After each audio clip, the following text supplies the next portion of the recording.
Queridos hermanos, iniciamos la lección divina de este día sábado 9 de septiembre, sábado de la semana 22 del tiempo ordinario. Por la señal de la Santa Cruz de nuestros enemigos, líbranos, Señor Dios nuestro, en el nombre del Padre, y del Hijo, y del Espíritu Santo. Amén. Señor mío y Dios mío, creo firmemente que estás aquí, que me ves, que me oyes. Te adoro con profunda reverencia. Te pido perdón de mis pecados y gracia para hacer con fruto este tiempo de lección divina. Madre mía Inmaculada, San José, mi Padre y Señor, Ángel de mi guarda, interceded por mí. En este día sábado continuamos con la lectura de la carta de San Pablo a los Colosenses y leemos el capítulo 1, versículos 21 al 23. Hermanos, en otro tiempo, ustedes estaban alejados de Dios y en su corazón eran enemigos de Él a causa de las malas acciones de ustedes. Pero Él los ha reconciliado ahora consigo por medio de la muerte que Cristo sufrió en su cuerpo mortal, para hacerlos santos, puros e irreprochables a sus ojos. Sin embargo, es necesario que permanezcan firmemente cimentados en la fe y no se dejen apartar de la esperanza que les dio el Evangelio que escucharon, el cual ha sido predicado en todas partes y a cuyo servicio yo, Pablo, he sido destinado. Palabra de Dios. La salvación que se ofrece a la humanidad, como explica San Pablo, no se debe a la acción de ninguno de nosotros, sino a la acción de la ofrenda de nuestro Señor Jesucristo. Qué bonito es el modo en que San Pablo lo está explicando. Todavía estamos en el inicio de la carta a los Colosenses. Estamos en el capítulo 1. En otro tiempo, ustedes estaban alejados de Dios y en su corazón eran enemigos de Dios. ¿Por qué? Por causa de las malas acciones de ustedes. ¿Por qué el pecado nos convierte en enemigos de Dios? Porque no hemos sido creados para el pecado. Así de sencillo. El pecado, ¿a qué nos lleva? Nos lleva, lógicamente, a ponernos en una situación de enemigos de Dios. ¿Por qué? Porque rompemos con el plan de Dios. Dios no nos ha creado para el pecado. Por tanto, cuando pecamos, por más que digamos, ay, pero yo no he ofendido a Dios, yo actué mal con una persona o hice alguna cosa mala, pero que no dañó a nadie, no interesa. El pecado es todo aquello que nos aleja del plan de Dios. Y elegir estar lejos, fuera del plan de Dios, ¿qué significa? No ser amigo de Dios, estar alejado de su plan. Querer cumplir su plan es, lógicamente, ser amigo de Él. Reconocer para qué creó Dios las cosas, cómo las ha creado, por qué las ha creado de este modo. Las ha creado de este modo porque así lo ha querido Él. Y en la medida que nosotros aceptamos ese designio creador de Dios y lo estimulamos y lo fomentamos y lo fortificamos, entonces actuamos como amigos del Creador. Pero si no lo hacemos, si hacemos el contrario de su designio creador, entonces somos sus enemigos. ¿Dios creó al hombre para tener un corazón impuro? No. ¿Dios creó al hombre para que diga mentiras con su boca? No. ¿Dios creó al hombre para que matara a otros? No. ¿Dios creó al hombre para que llenara su corazón de odio y de rencor? No. Lo ha creado para el amor, lo ha creado para la grandeza, lo ha creado para la belleza. Y entonces a eso es a lo que nos dedicamos. Cuando no nos dedicamos a eso, nos oponemos al Creador. Y eso es lo que se llama ser el pecado. Por tanto, eran enemigos de Él a causa de las acciones de ustedes. Pero ¿qué ha sucedido? Él los ha reconciliado ahora consigo por medio de la muerte que Cristo sufrió en su cuerpo mortal. Qué bonitas palabras para entenderlas en profundidad. ¿Cómo hemos sido redimidos? Hemos sido redimidos, es decir, hemos sido reconciliados no por una acción personal mía, sino por la acción de Cristo. ¿Y cuál es esa acción? Su sufrimiento, su muerte en cuerpo mortal. ¿Qué está diciendo San Pablo? Que el Verbo de Dios se ha hecho hombre, ha adquirido para sí un cuerpo humano, un cuerpo mortal, capaz de padecer, capaz de sufrir, y ha ofrecido esos sufrimientos para podernos dar aquello que nosotros, por nuestras propias fuerzas, no podemos conseguir. ¿Qué es eso? La redención, la reconciliación con Dios. ¿Y en qué consiste esa reconciliación? Hacernos santos, puros e irreprochables a sus ojos. Santos, puros e irreprochables a sus ojos. Esta es la acción purificadora de Cristo. Por eso, San Pablo decía al inicio de la carta cómo estaba efectivamente dirigiéndose a la comunidad de los santos. Ay, de los santos, ¿por qué? Porque todos son inmaculados, intachables, que no cometen ningún pecado. No, porque todo bautizado ha sido purificado en la sangre de Cristo, ha comenzado a participar de esta reconciliación, de esa salvación, de la cual nosotros no tenemos ningún mérito personal, ningún mérito personal. Es el Señor el que nos ha salvado. Y ahora viene nuestra parte, lo que nosotros tenemos que hacer, y por eso es precioso lo que viene a continuación. Sin embargo, a pesar de que ya han sido purificados, a pesar de que son santos e irreprochables a los ojos de Dios, es necesario que permanezcan firmemente cimentados en la fe y no se dejen apartar de la esperanza que les dio el Evangelio que escucharon. Ahora viene nuestra parte. Es necesario que nosotros permanezcamos cimentados firmemente en la fe. ¿Qué eso es lo que está diciendo San Pablo? San Pablo está diciendo, miren, la salvación la ha ganado para nosotros el Señor. Nosotros no la podemos ganar con nuestras propias fuerzas. Es solo la ofrenda de Cristo la que nos ha redimido. Nosotros recibimos eso y lo recibimos como un regalo. Nos ha sido donado, nos ha sido entregado. Pero, ¿qué ocurre a partir de ese momento? Ocurre que efectivamente nosotros tenemos que permanecer en esa fe. Tenemos que mantenernos. Por eso la fe se va a demostrar justamente en la perseverancia. ¿La perseverancia de qué? De los actos de fe. De los actos a los cuales nos conduce la fe. Es decir, esos actos acordes a la voluntad de Dios, esos actos buenos que van a perseverar a lo largo de los años.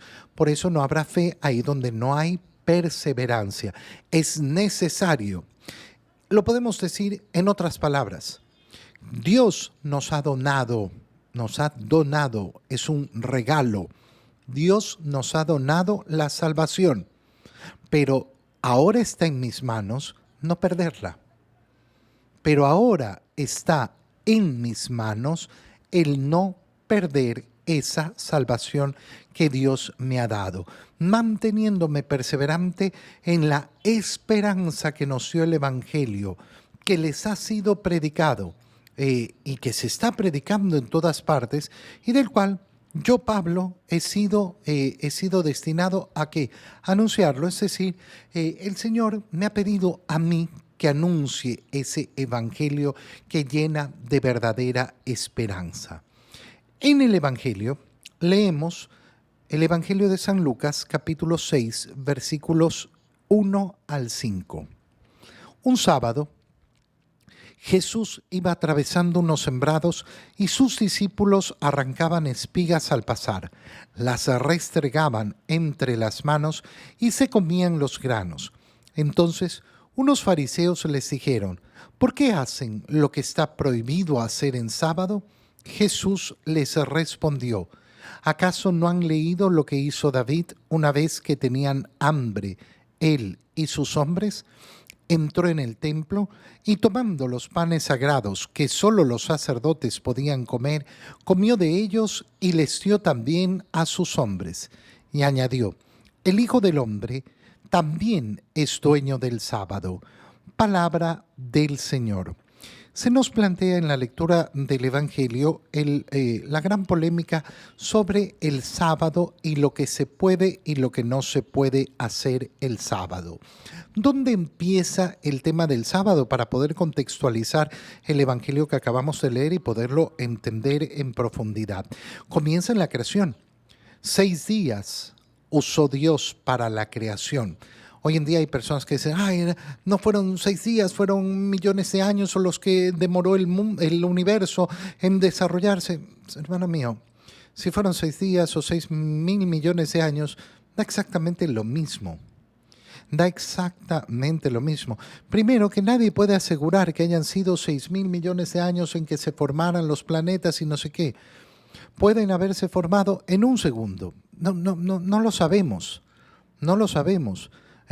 Discutir sobre esto es verdaderamente absurdo. Pretender que el libro del Génesis es falso porque la ciencia ha demostrado que el libro del Génesis no es un libro científico.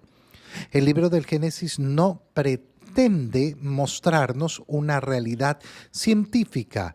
La ciencia es aquello que tenemos que desarrollar nosotros con nuestra capacidad racional, la cual ha sido creada por Dios. Y que nos la ha dado justamente para que podamos investigar, para que podamos estudiar, para que podamos crecer en ese conocimiento y dominar cada día mejor la creación que Dios nos ha dado.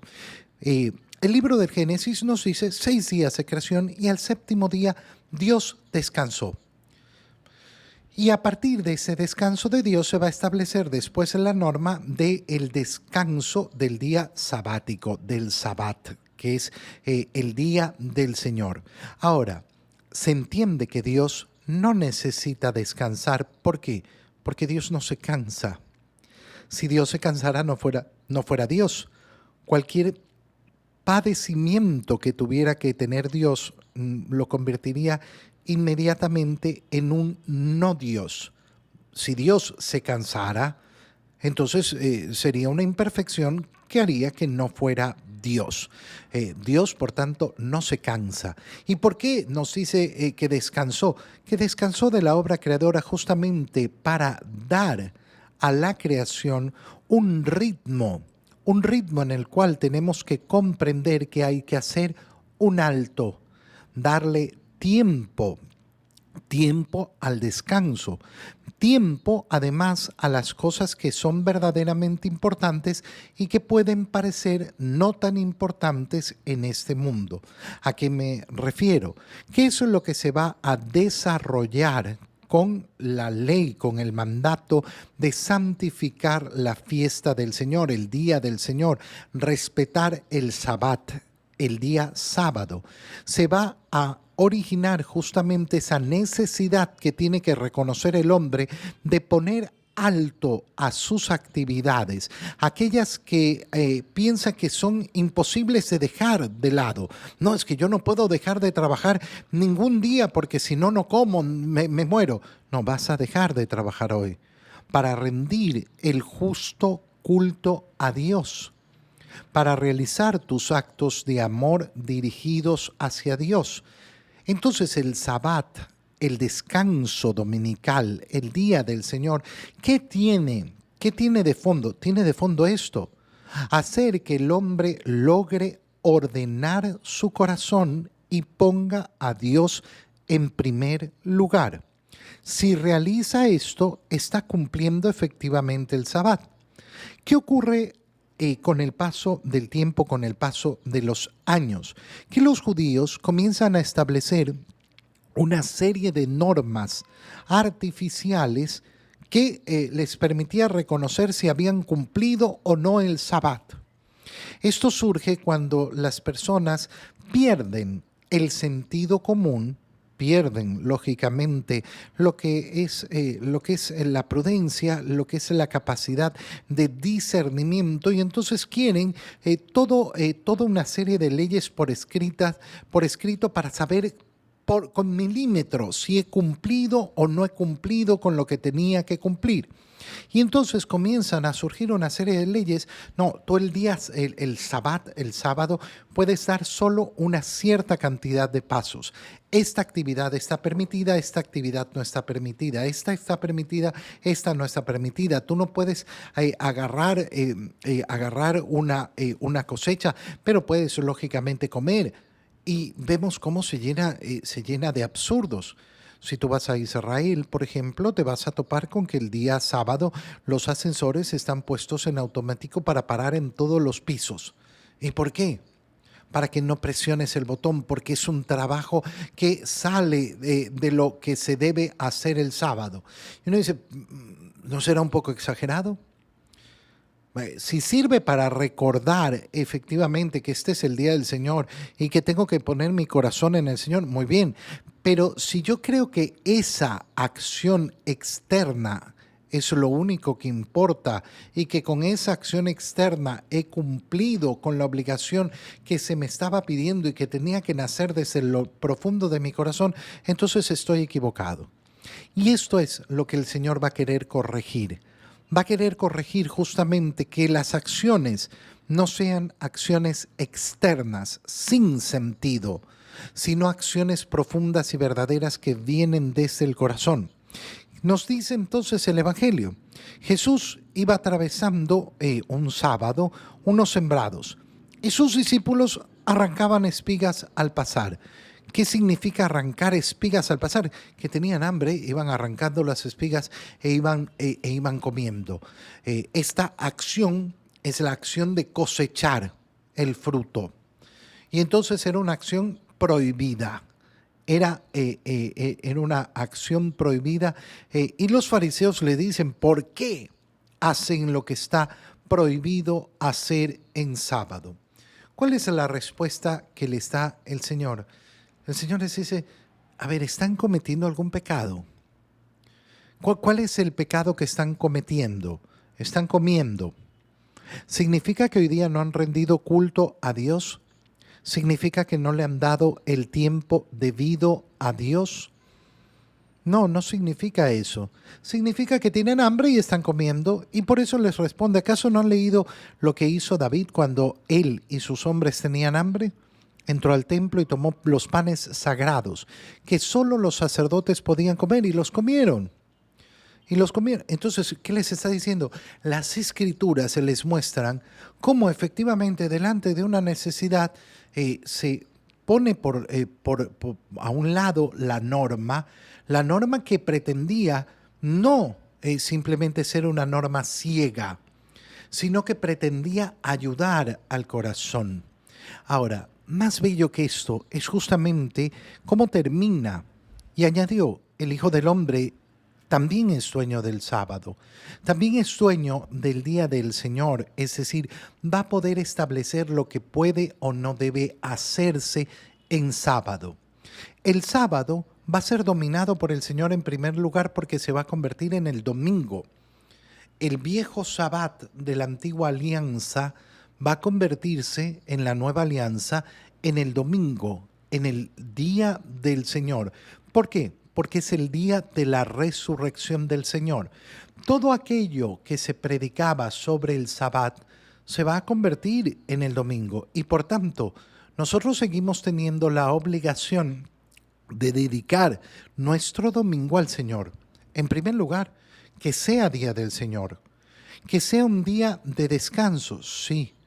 Oye, y es tan importante revisar porque a veces pensamos, no, hoy en día hay una serie de actividades que tienen que realizarse y por lo cual hay una cantidad de personas que tienen que trabajar el domingo necesariamente. Mira, es muy, muy importante fijarnos, ¿no? Si una persona hace trabajar a otra el domingo y no le da ni le permite tener el tiempo necesario para dedicarlo al Señor, cuidado, ¿eh? ¿Quién se está cargando ese pecado? ¿La persona que está obligada a trabajar porque no tiene otra alternativa o aquel que lo obliga? Aquel que lo obliga, por supuesto. Aquel que lo hace trabajar y lo hace trabajar de un modo innecesario muchas veces. No hay que perder de vista, ay no, esto no es importante. Una vez a la semana, el domingo, existe el Día del Señor. Es un día que no se intercambia con nada. Es decir, yo no puedo intercambiar la misa del domingo por una misa de lunes o de martes o de miércoles. Hay personas que dicen, no, yo no voy a misa el domingo porque hay mucha gente, pero voy el miércoles porque me gusta el miércoles. Anda el miércoles, el martes, el lunes, el sábado, el viernes, el jueves, todos los días de la semana. El domingo es obligatorio. El domingo es el único día obligatorio y es el mínimo, siempre solamente eso, el mínimo, no el máximo. Te doy gracias, Dios mío, por los buenos propósitos, afectos e inspiraciones que me has comunicado en este tiempo de lección divina. Te pido ayuda para ponerlos por obra. Madre mía Inmaculada, San José, mi Padre y Señor, Ángel de mi guarda, interceded por mí. María, Madre de la Iglesia, ruega por nosotros. Queridos hermanos, reciban la bendición del Señor en el nombre del Padre, y del Hijo, y del Espíritu Santo. Amén. Un feliz día para todos.